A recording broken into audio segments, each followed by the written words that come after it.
Good morning, class. Today's topic is hypothyroidism. You able to hear me? I hope there is no variation in the sound frequencies. Okay, fine. We'll start with our class. Hypothyroidism. We talked about thyroid function tests in the last class. Hypothyroidism is basically defined as failure of the thyroid gland to produce sufficient thyroid hormone to meet the metabolic demands of the body. As we know, thyroid hormone is needed in almost every cell of the body, and it is responsible for the basic metabolic rate of the body. And we talked about how the synthesis of thyroid hormone takes place. Uh, the plasma iodide, which been trapped by the follicular cells, and there is oxidation of iodide, and then the iodination of the tyrosine in the thyroid gland. Excuse me, to form the MIT and DIT, and then these these tyrosine residues, the monoiodinase and diiodinase tyrosine residues, is coupled to form thyroxine, that is T4, and triiodothyronine, that is T3, and they are being stored in the basically in the colloid in the thyroid gland, and they are soon released in the blood, and usually after the release is basically induced by the release of the TSH from the anterior pituitary cell, and within half an hour to 45 minutes, the thyroid uh, hormone is can be the T4 T3 can be seen in the blood, and they then induce several metabolic function in all these cells of the body. And definitely then there is a peripheral conversion of T4 to T3, because T3 is the basically the active hormone, the most active hormone, which is responsible for the most of the function of the thyroid hormone. And you know that most of the majority of the thyroid hormone being secreted by the thyroid gland is in form of T4, and only about 10 to 5% in the form of T3, and they are protein bound. Both the hormones are bound to thyroglobulin, transthyretin, and prealbumin, and the binding of T4 is much stronger than the binding of T3 to these albumins. And then there is a peripheral conversion of T4 to T3 in mostly in the muscles, kidneys, liver, even the brain. And T3 has a very strong affinity for these receptors, the peripheral receptors on these organs. And then there is a process of deiodination. This is how it is being regulated. You have the hypothalamus that releases from the TRH, and this TRH to the hypophyseal uh, axis. The TRH acts on the anterior pituitary cells, and the anterior pituitary cells secretes TSH, and then TSH goes and act on the thyroid gland to induce secretion of T3 and T4. So I hope I'm audible.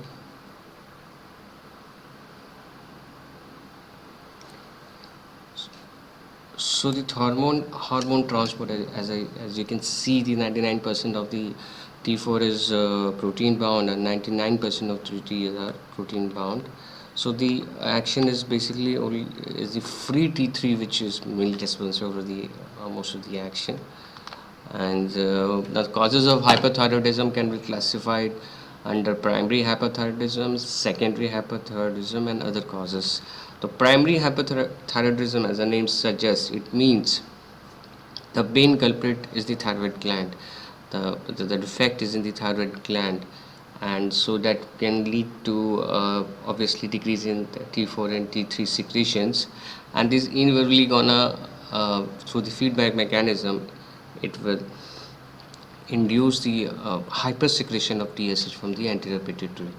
While secondary hypothyroidism is basically the main problem is at the level of, as you can see, at the level of pituitary, so there will be lesser release of TSH, and this is what is secondary hypothyroidism I'm talking about. So as the TSH is released in the lesser amount, the thyroid T4 or T3 will invariably be secreted in the much lesser amount. So the primary hypothyroidism, you have the most of the cases. As well as the prevalence of hypothyroidism is concerned, it's very common in India. Almost 40 million of the people are affected, and it's more on the southern India than in the northern India. And what is important that the hypothyroidism is almost there is another entity which is called subclinical hypothyroidism. So hypothyroidism, it is prevalent in the population in one or the other form, and almost the incidence rate is almost 4 to 5%, and it's a very common and very one of the most underdiagnosed disease, which is very common in the Indian population. And in India, the most common cause is basically, as you know, it's autoimmune Hashimoto's thyroiditis, which is the most common cause for hypothyroidism in India. And if you look worldwide, the most common cause is iodine deficiency. Historically, in India, the iodine deficiency was supposed to be one of the most common cause for this disease, but since the very well implemented of the government uh, iodine programs, several iodine supplementation programs. So now the Hashimoto's thyroiditis is supposed to be that is basically the other name is autoimmune thyroiditis is the most common cause for primary hypothyroidism in India. Then irradiation of the thyroid gland and this chemotherapy or radiotherapy to the thyroid gland that can also lead to hypothyroidism. Then we have that is subsequent to the Graves' disease. Then you have surgical removal of the thyroid, late stage invasive fibrosis, thyroiditis, and then iodine deficiency. Secondary hypothyroidism, the cause is can be pituitary or even at the level of hypothalamic neoplasm, or congenital hypopituitarism, or pituitary necrosis, which happens in pregnancy, which is also known as Sehan syndrome. The other causes can be drug therapy, and most common drug is amiodarone, which is very commonly used by the cardiologist. Then you can have lithium, interferon, and certain infiltrative diseases like sarcoidosis, amyloidosis, scleroderma, and they can have a very myriad, even hemochromatosis, that is deposition of the iron. So they can have a primary as well as secondary hypothyroidism. They can have one or the other form of manifestation. So as you can see, the most common form is Hashimoto's, and even the radioiodine therapy, and thyroid gland fails to produce T3 T4 in primary hypothyroidism. And secondly, the problem is basically either at the pituitary gland or at the hypothalamus, and in which the problem is the pituitary gland, they do not secrete enough TSH to induce thyroid gland to produce thyroxine or thyroxine, and when the hypothalamus fails to produce sufficient thyroid releasing hormone, obviously the TSH release will be less, and that will inevitably affect the induction of thyroid hormone secretion. Then primary hypothyroidism can have the type of primary hypothyroidism as we talked about. You can have the autoimmune, which is talking Hashimoto's, and which is also called chronic lymphocytic thyroiditis, or you can have a postpartum thyroiditis, or you can have a subacute granulomatous thyroiditis, or maybe drug-induced and iatrogenic hypothyroidism. Untreated hypothyroidism, very important to know, it can come to because it has a several key functions. So it can lead to hypertension, dyslipidemia, infertility, cognitive impairment, neuromuscular dysfunction. And cognitive impairment, you know, very well known disease is the cretinism, which is a congenital hypothyroidism, especially in a young age. And these patients are basically they are born with decreased mental faculty. So untreated hypothyroidism, even if there is an unregulated hypothyroidism, can lead to something called myxedema coma. If the patient if it stays in hypothyroid state for a long time. Thyroid function was found in, there is a special association of thyroid function, especially in the diabetic patient, and prevalence is very high among the diabetes, and especially in females as compared to the male. Not even just the diabetic, even in a normal female to a female comparison, the ratio will be as good as 3 to 1, the incidence in females as far as hypothyroidism is concerned, especially more common in postmenopausal and older females, but it can still happen, it can still manifest in the younger or middle age group. Actually, the primary hypothyroidism is more common in the middle age group, while the secondary is uh, like especially the infiltrative and the other types can uh, usually manifest in the later age groups. So chronic lymphocytic autoimmune thyroiditis, this is the most common cause of acquired hypothyroidism, which I talked about. It is also called Hashimoto's. Basically, the thyroid antigen work as a foreign, and it mounts an immune reaction, and that results in a lymphocytic infiltration of the gland and then progressive destruction of the thyroid tissue. And what is very important is this anti-TPO antibodies, which is the hallmark of this disease. And not necessarily in most of the cases you will find they will find the not necessarily you will find the anti-thyroid antibodies present in most of the cases.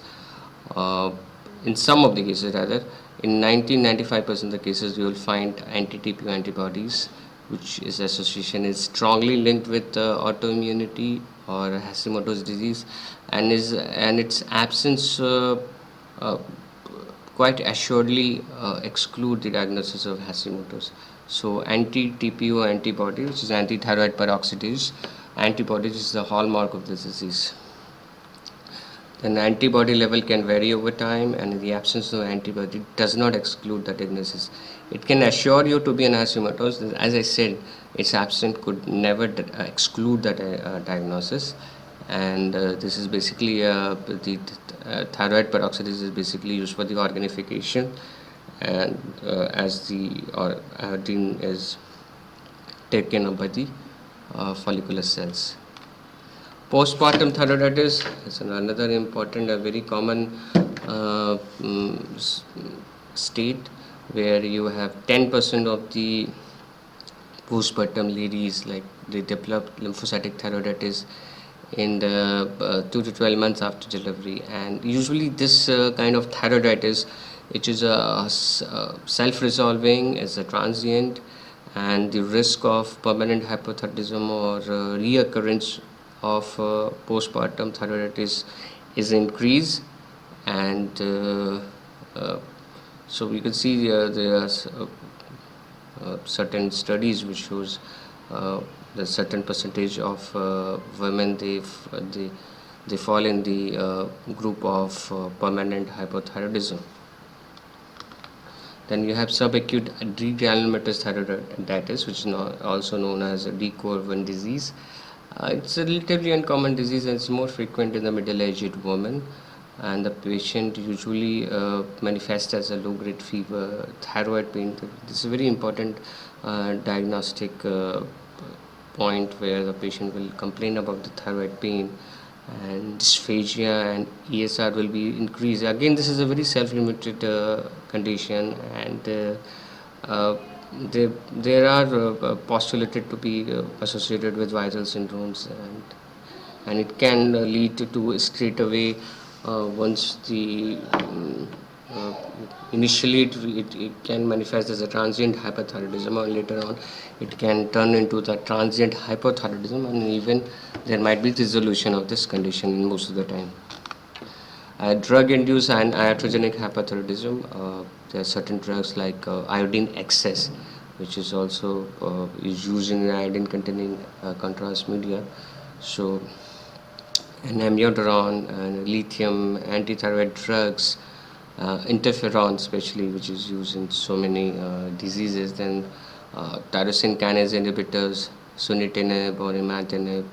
So these all are the drugs which are implicated to be associated with the hyperthyroidism.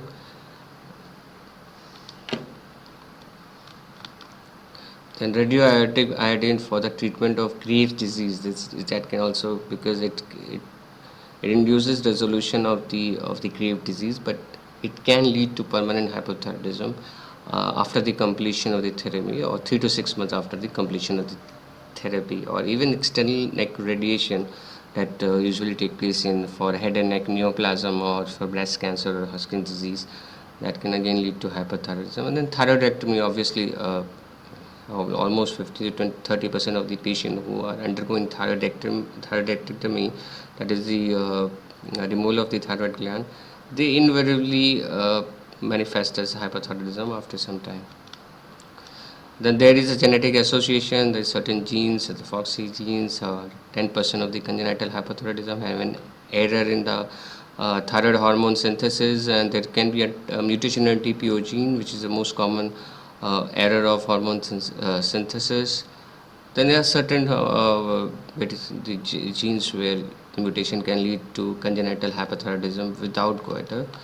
Then there is a Pendred syndrome, which is very important, and MCQ for you. There's a mutation in the SLC226A4 gene, so that leads to defecting the organification of the iodine, and that will the typical finding, you have a triad of congenital sensorineural hearing loss, enlarged thyroid gland, and autosomal recessive manner. So then there is something called autoimmune polyendocrineopathy, which is characterized by the presence of Addison's disease, that is inefficient ADH. Then you have hypoparathyroidism and mucocutaneous candidiasis. Then there is something called autoimmune polyendocrinopathy type 2, which is again associated with adrenal insufficiency and hypothyroidism. Then iodine deficiency or excess. Why I want to touch this point? Because there is a phenomena called Wolff-Jacobs effect and Beat-Jostay effects. So the most common cause of hypothyroidism is excess iodine can transiently inhibit iodide organification and thyroid hormone synthesis. This is a very peculiar. This is called a Wolff-Jacobs effect, which is a very peculiar effect, where the excess iodine can transiently inhibit iodide organification and thyroid hormone synthesis. So what usually happens in patient with iodine overload, the sodium iodide transporter, it shuts down and allows for the intracellular iodine levels to drop and the hormone secretion to resume. But Wolff-Jacobs effect is short-lived, and sodium iodide transporter is very capable of rapidly down regulation. So the exposure to excess iodine can lead to profound and sustained hypothyroidism in an individual with abnormal thyroid glands. This is a very important point because many of the patients who have been taking Ayurvedic and certain other alternative medicines, they have those, especially for who are wishing or who are aiming for weight loss, they take medicines which have thyroxine mingled in their tablets or whatever form they are taking it, and the thyroxine, so they are taking it because, as you know, it induces increase in basal metabolic rate, and it helps in weight loss. So these drugs, these alternative medicine which have which been mixed with thyroxine to certain extent, and the normal people will tend to take excess dose once they'll find the results coming out of taking these drugs for a limited period of time. So will they tend to increase their dose on their own, and that can even lead to over a long period of time it can lead to as the excess iodine it might lead to hypothyroidism over a long period of time. And central hypothyroidism, the central hypothyroidism is a hypothalamic pituitary axis is damaged, and the potential cause should be considered as pituitary adenoma, which is exerts pressure on the normal pituitary cells, or tumors, whichever is putting a pressure on the pituitary cells, and that impairs the secretion of TSH, like tumors impinging on the hypothalamus, or even the lymphocytic hypophysitis, which causes death of cells, or other Sea-Hand syndrome, which happens in especially in pregnancy, and then the history. Due to certain reasons in the history of brain or pituitary irradiation, they can all whatever affects the pituitary can affect the TSH secretion. Then drugs like dopamine, prednisolone, opioids decrease TSH secretion over a long period of time. They can lead to hypothyroidism. And then you have TRH resistance or TRHR gene, autosomal recessive manner hypothyroidism, which have insensitive thyrotropin secretion. So there are certain autosomal recessive inheritance where you have the TRH deficiency. So basically, we're talking about the signs and symptoms of hyperthyroidism. So very importantly, since this is a very prevalent and it might have a very non-specific presentation, so it is not easily elicited out in a normal population. The hyperthyroidism, because it manifests as weakness in 99% of the patient, as the weakness can be a part and parcel of so many diseases. So it's very difficult to make out the actual cause or elicit the actual reason in most of the patients. Then you can have skin changes, dry and coarse skin, which is very a little bit of leathery, very dry and coarse, with a thick consistency, and it's because of deposition of mucopolysaccharides under the skin because of hypothyroidism, and that may lead to myxedema of the genes, and there can be puffiness of the face, even there can be deposition on the sheen of the individual of the lower limbs. So skin changes that takes place in 97% of the patient.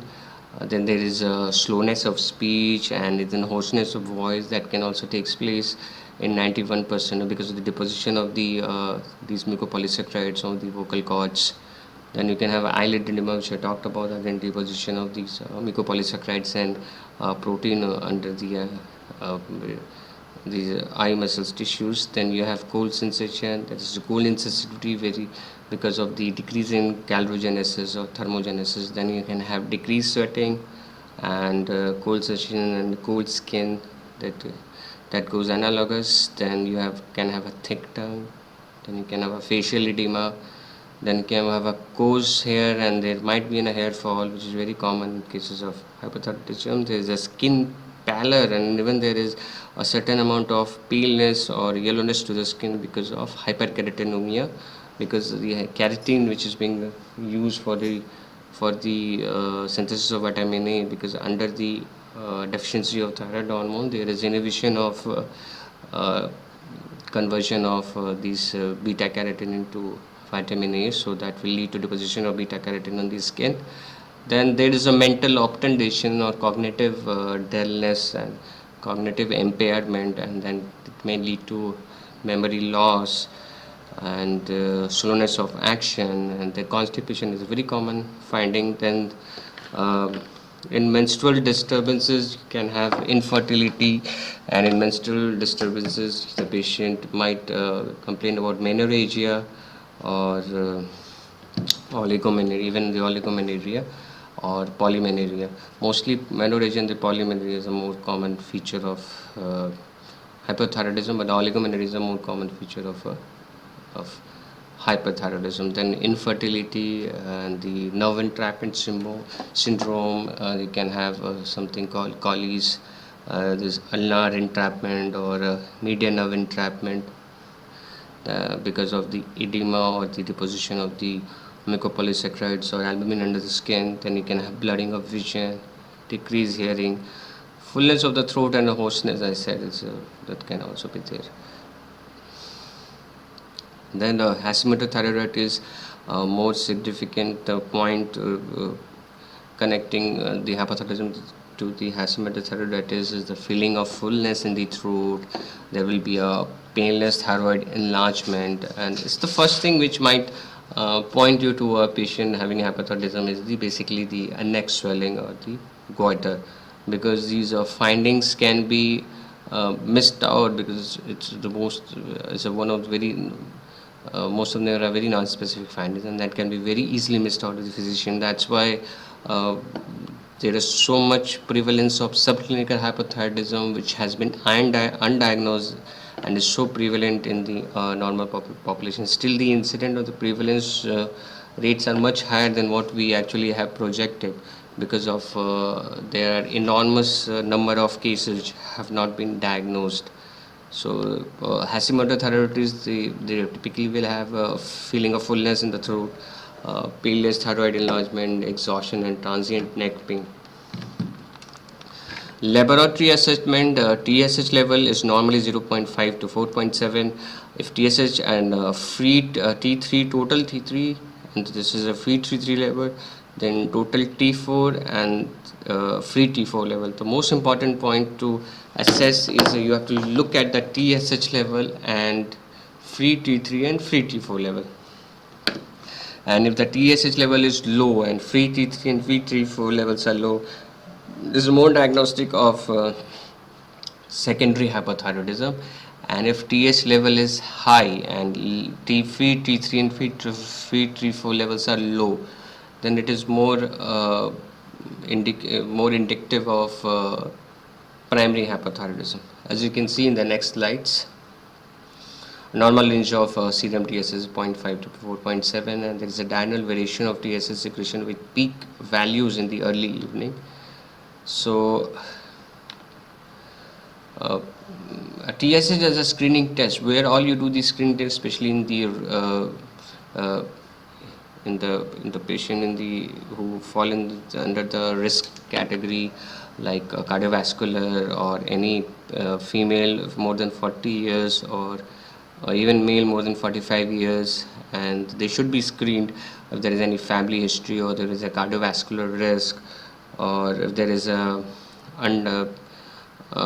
undiagnosed obesity, or there is any menstrual abnormalities, or even there are certain features which are very typical of thyroid.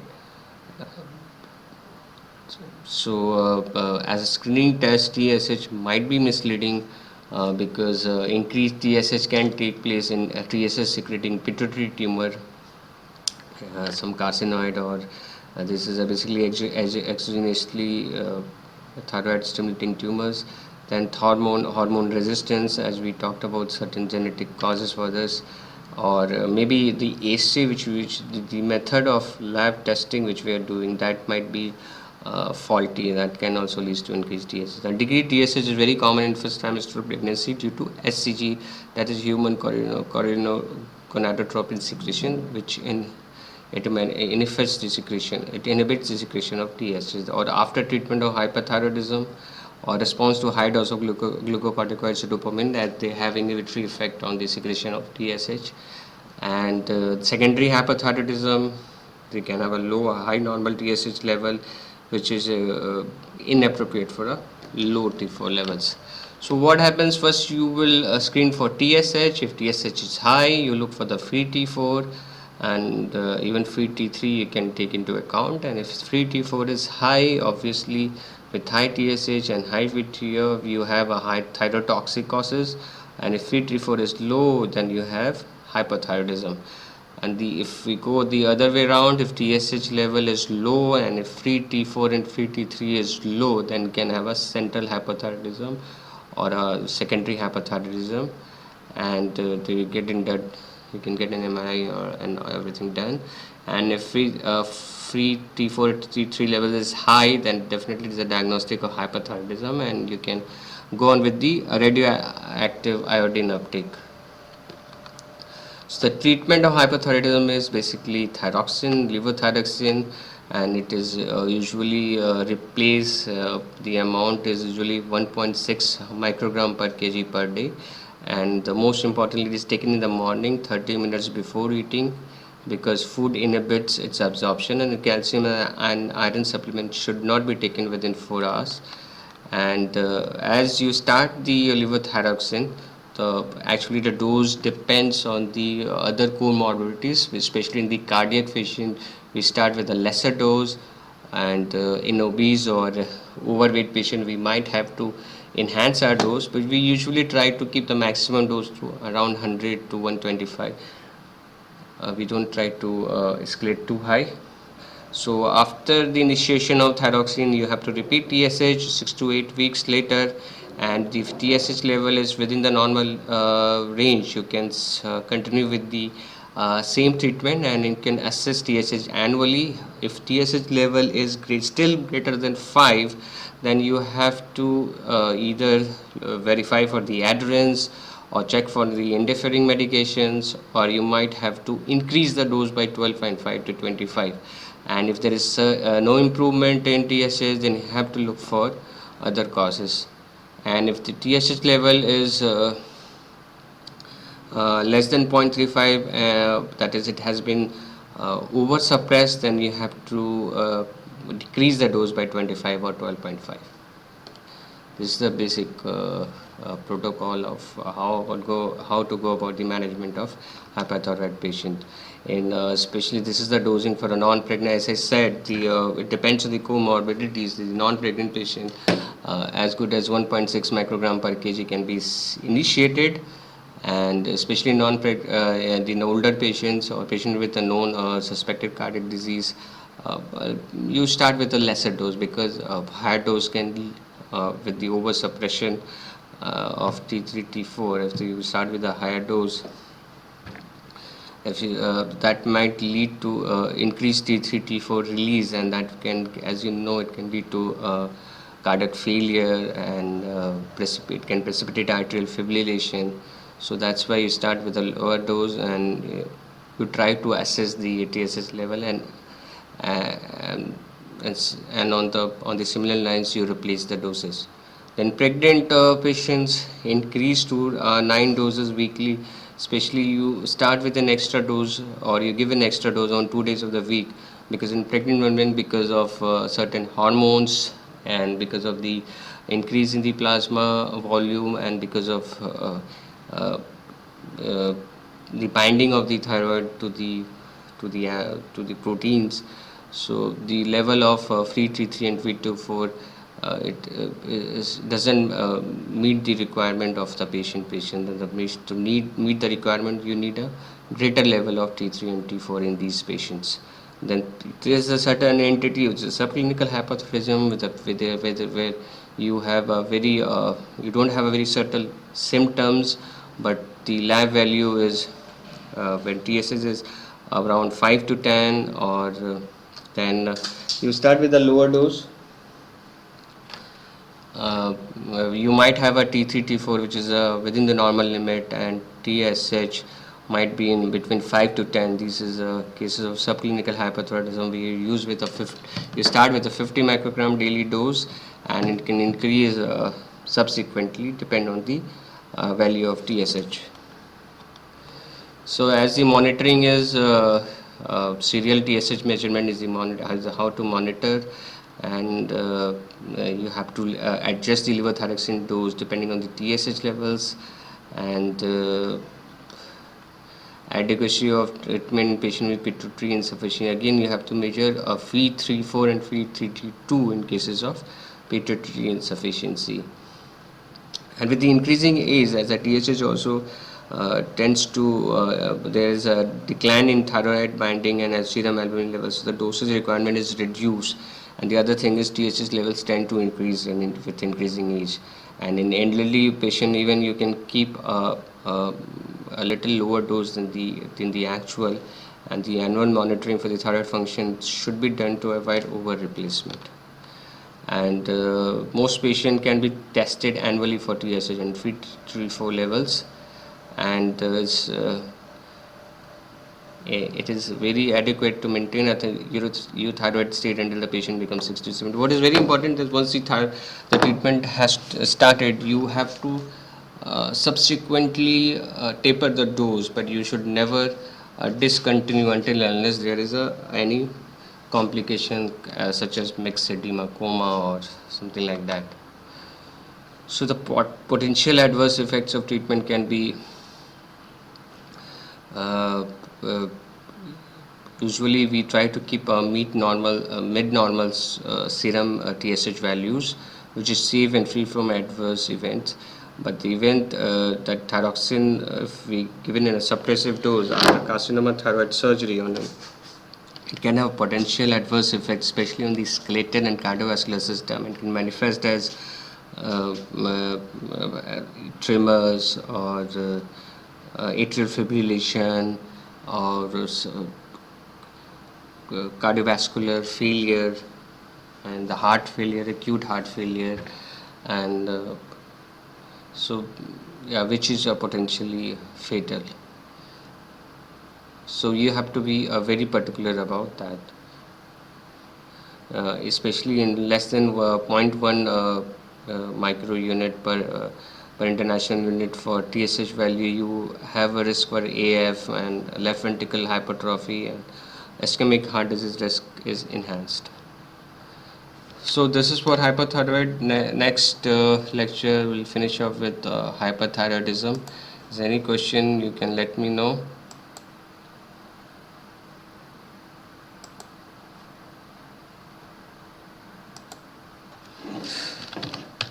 Thank you, class.